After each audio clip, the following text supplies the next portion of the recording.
বিসমিল্লাহির রহমানির রহিম। আসলে এত মানুষ একসাথে কাজ করা দেখে এই মাঠের মধ্যে নেমে আসছি। দেখি এখানে পেঁয়াজ লাগাচ্ছে খুব সুন্দর করে এবং লাইন করে। আসলে এত মানুষ একসাথে লাগাচ্ছে আগে দেখি নাই কখনো। এর আগে ইতিপূর্বে দেখছেন অনেক ভিডিও দিয়েছি, কিন্তু আমি পেঁয়াজ লাগানো। আসলে পেঁয়াজ আমাদের বাংলাদেশে একটা ইম্পর্টিং একটা সবজি বা মশলা বলতে পারেন, কারণ পেঁয়াজ ছাড়া কিন্তু চলেই না। মানে পেঁয়াজের এত চাহিদা যা বলার মতো না। আর সবচেয়ে কিন্তু আমি সবসময় বলে থাকি পেঁয়াজ পাবনার পেঁয়াজটাই সবসময় ব্র্যান্ড হিসাবে পরিচিত। পেঁয়াজের ঝাঁজও বেশি, আর রঙও খুব সুন্দর এবং গুণগত মান খুব ভালো। আর এই জন্য কিন্তু দামটাও সবসময় বেশি থাকে। অনেক সময় ইন্ডিয়ান পেঁয়াজ কিন্তু আপনার এই বড় বড় পেঁয়াজ হয়, কিন্তু আপনার দামও কম, ওটা খাইতে কিন্তু কোনো সুস্বাদও নাই। আসলে আমরা চাই যে আমাদের পাবনার কৃষকরা পেঁয়াজের প্রতি আরও উৎসাহ হোক, বেশি করে লাগাক, আমাদের দেশের চাহিদা এবং আমাদের মানুষের চাহিদাটা যেন মিটাইতে পারে, সবসময় এটা বলে থাকি। তা আমি কথা বলবো যার যে পেঁয়াজ লাগাচ্ছে। তো এবার কয় বিঘা পেঁয়াজ লাগাইছেন যদি একটু বলতেন। আর লাগানো শেষ হয় নাই এখনো, তো বিঘে 10 হবে আর কি। 10 বিঘা? জি। এত মানে পেঁয়াজের প্রতি এত আগ্রহটা কেন? এটা কি খুব লাভজনক? পেঁয়াজের প্রতি আগ্রহ, পেঁয়াজটা আসলে একটা লাভজনকই ফসল, কিন্তু আমাদের এদেশের যদি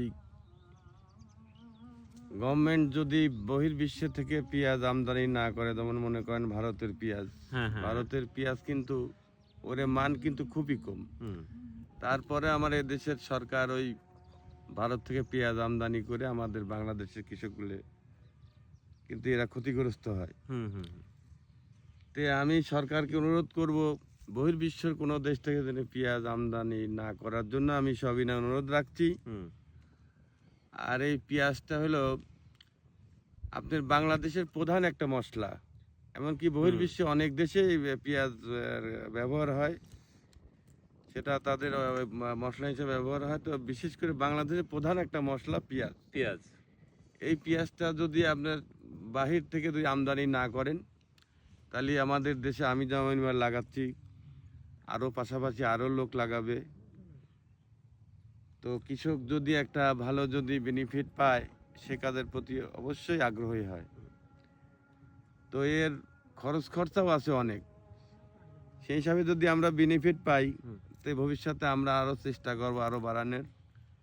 আপনার সার লাগে, কীটনাশক লাগে, আরও বিভিন্ন মেডিসিন লাগে, পেঁয়াজের আপনার পচা রোগ হয় লাগে, বিভিন্ন খরচ আছে। তো পরিশেষে আমি সরকারকে অনুরোধ করব বাহির থেকে যেন কোনো পেঁয়াজ আমদানি না করে। এতে পূর্বে আমি একটা সকালে একটা নিউজ দেখছি, আমার হাশেম ভাই নিউজটা করছে, যে বিজেপি যে আপনার ইন্ডিয়ার যে নেতা অলরেডি কিন্তু বলে দিয়েছে ওপারে 1 কেজি পেঁয়াজও যাবে না। হ্যাঁ, এভাবে তারা কিন্তু নিউজও করতেছে। তো আমি মনে করি সব কৃষক ভাইরা এই কৃষিখাতকে আরও আধুনিক করুক, আর দেশের 1 ইঞ্চি জায়গাও ফেলে না রেখে আমরা সেই জায়গাটুকু কাজে লাগাই, সোনার দেশে সোনার ফসল ফলায় আমাদের দেশের চাহিদা মেটানোর জন্য এবং বিদেশি মুদ্রা আনার জন্য। অন্যান্য দেশে না। আমি একটা কথা বলি, এই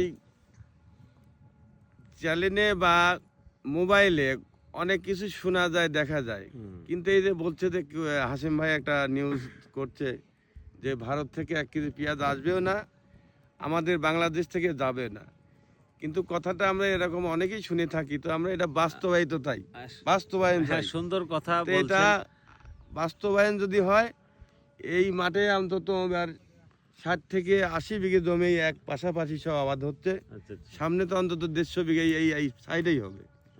আমি আরো 5 বিঘে বাড়াবো যদি এইবার যদি এর বেনিফিটটা যদি না ভালো পাই। হ্যাঁ, ইনশাল্লাহ হয়তো এবার পাবেন। কারণ হলো আসলে ইন্ডিয়া সব সময় আমাদের বাংলাদেশে ওরা ঠেলা দিয়েই কথা বলতেছে, যে এটা দেবো না ওটা দেবো না। তাই দিক বা না দিক, আমাদের মতো আমরা একটা সুন্দর ফসল ফলাবো, যেটা আমাদের দেশের মানুষের সবসময় বেশি চাহিদা, বা আমার দেশের মানুষ ভালোভাবে খাইতে পারে, কিনে খাইতে পারে, বা ক্রয় ক্ষমতার মধ্যে যদি থাকে, এভাবে আমরা সবসময় আমরা চেষ্টা করে দেই। আর একটু কথা বলে রাখি, এই দেখেন এই পেঁয়াজটা এই টাইমে করতেছি, আমার দাদার লিভার শ্রেণীর মানুষ, তাদের কাজ কিন্তু কম। আর এখন এই পেঁয়াজটা এসে এত বেশি কাজ এদের, মানে করেই শেষ করতে পারতেছে না।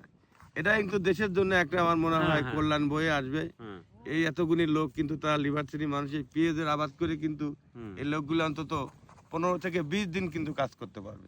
কাজ করতে হবে, তাহলে বসে ঘরে বসে থাকতে হবে না, এরকমই মানে সবাই কাজ করে পারিশ্রমিক দিতে পারবে, তাই না? এটা আমাদের- কৃষকেরও আবাদ কিছু সবার- বাড়তি প্রয়োজন। হ্যাঁ হ্যাঁ, সবার জন্য এটা ভালো।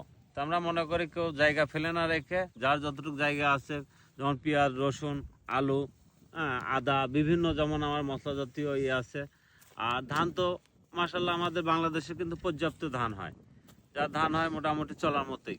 চাউল কিন্তু বাইরের রাষ্ট্র খাদ্যের থেকে কোনো আনা লাগে। ঘাটতি নাই, হ্যাঁ, খাদ্য দেশে কোনো ঘাটতি নাই। যাক পেঁয়াজ আলহামদুলিল্লাহ। রসুনের এই ঘাটতি আছে। হ্যাঁ, পেঁয়াজ রসুন, তো এটা আদা, যদি বাদাম আমরা যদি বেনিফিট ভালো পায় থাকি, ইনশাল্লাহ এদের ঘাটতিও থাকবে না। ইনশাল্লাহ পাবেন, এবং সবাই উৎসাহ করে পেঁয়াজ, রসুন বা অন্যান্য আরো সবজি বেশি করে চাষ করবেন। আমাদের দেশের, যেহেতু আমাদের ঘন দেশে একটা দেশ, 19 কোটি মানুষের যে দেশে বসবাস, ছোট্ট একটা দেশ, তারপরও আমরা চেষ্টা করব এই দেশের চাহিদা মেটানোর জন্য বা দেশের মানুষের চাহিদা মেটানোর জন্য। সবাইকে ধন্যবাদ, আমাদের জন্য দোয়া করবেন।